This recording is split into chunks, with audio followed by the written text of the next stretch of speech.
Right. I'm back with another review. Another review on the Noble Corner with me, Senior Nobleman. That's right. Anyway, here I'm here to talk about another film today. It is called Top 5. Came out in 2014. Stars Chris Rock and a bunch of other people that are all his friends. So Chris Rock's in it. You've seen Chris Rock, stand-up comedian. You've seen him in a bunch of stuff. CB4, Lethal Weapon 4. He's been in a bunch of things. And Chris Rock is still famous. He's still doing his thing out there. You got Rosario Dawson, who's in He Got Game. She's been in Sin City. She's been in Luke Cage, Daredevil. She's done a lot. She's still working, doing her thing. You got, what's her name? Gabriel Union in there.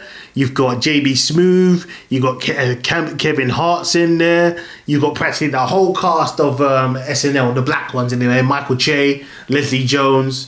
You got Tracy Morgan in there. Now, it's an all-star cast, quite an ensemble. You've even got a few cameos from Whoopi Goldberg and what's his name, Jerry Seinfeld.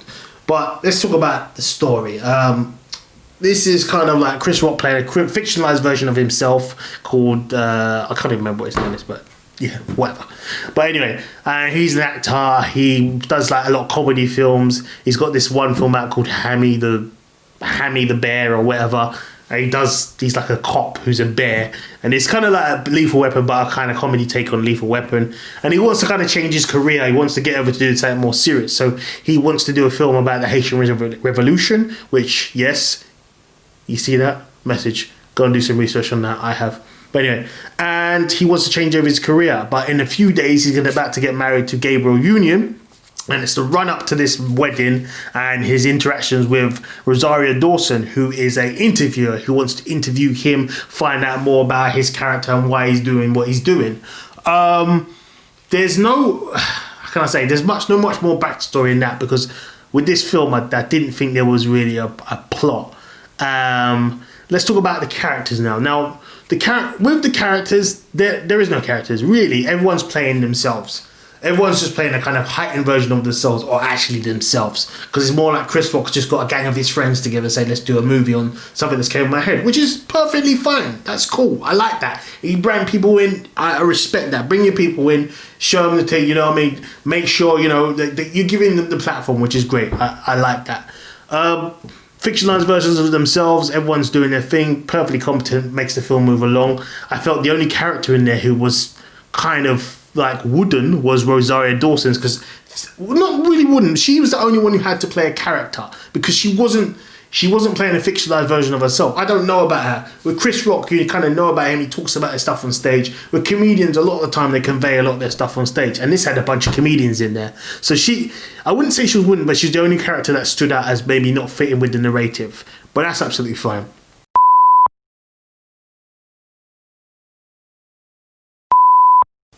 So everyone was in there. Features and things that I noticed. Now, one of the things about this is that Chris Rock likes to tell a few in-jokes, if you know what we're talking about. Chris Rock was talking about, one part he talks about Tyler Perry doing films where it's always a light-skinned dude that comes to save a black woman from her evil dark-skinned or dark-skinned husband, and I don't know, Tyler, man, you got something against my guy's me. What's up, man, Tyler? Anyway, but he highlights that point in it. But at the same time, his character is almost like, basically, his character is going to marry Gabriel Union's character, dark, beautiful black woman, and she is portrayed to be quite materialistic, quite insensitive, not thinking about their relationship, really wanting just stuff out what she can get out of him. And whereas he's then paired against Rosario Dawson, who's the down-to-earth character, she's really real and blah, blah, blah. I thought, you doing what Tyler Perry's doing, man. You doing that. Like, how are you going to say it and then do it in the film? Or was that by purpose? Or am I missing something here? That annoyed me, man, because it's like, effectively coming to America, that whole thing of like, you had Eddie Murphy likes the light-skinned woman, and her sister is just a bit of a kind of like a thought, as they call it, a thought. Just crazy, sexualized, blah, blah, blah, whereas her light-skinned sister is all nice and light. And I thought, that annoyed me. I'm like, Chris Rock, you talk about issues like that and you doing it, you're playing to the thing in Hollywood. Like, what you doing, man? That really annoyed me.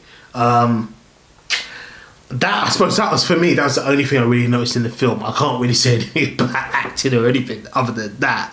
There was no major...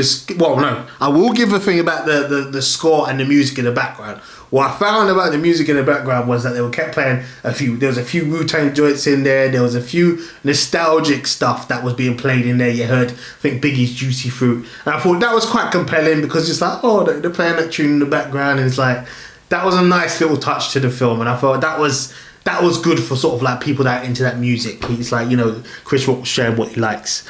Other than that, there's not really much else to say about the film and stuff other than go and watch it. But I think what really fell short on this was that the film's called Top 5, but and it's like talking about top 5 this, what's your top 5 rappers, what's your top 5 this? And they mentioned it a few times and it's just like, is that it? It wasn't really, they shouldn't have called it Top 5. It's like, why is it called Top 5? I know that question was bandied about in it a few times, but it's just like, it's saying, you know, you could have done this in 1 hour, man. That was mad. But anyway, final rating. I'm going to give the final rating of this film. This is getting 2 aces out of 5. And my reason for that is that I felt this film had no real discernible plot. The characters were just fictionalized versions of themselves. He did raise a few points which are quite interesting, whether it be about race, politics and whatnot. And that's Chris Rock in his comedy always. But I just felt it went nowhere and it played a lot of the cliches that we see in Hollywood with black actors and comedians. And that annoyed me. And I'm wondering if he has to do that, if that's part of how he actually got the film through or whatever it was. But I just felt that it felt flat and it annoyed me about the whole dynamic between him, Rosario Dawson and Gabriel Union. That was just like, dude, you can't talk about that and complain about it and then do it. That's stupid. So 2 aces out of 5. Top 5, it ain't in my top 5. I don't know. If you want to watch it, you can watch it. I ain't saying I'm going to watch it again. If it's on in the background, I'm not going to go on about it and say, watch this bit, watch this bit. I'm just be like, it's on in it. Turn that over. Sure.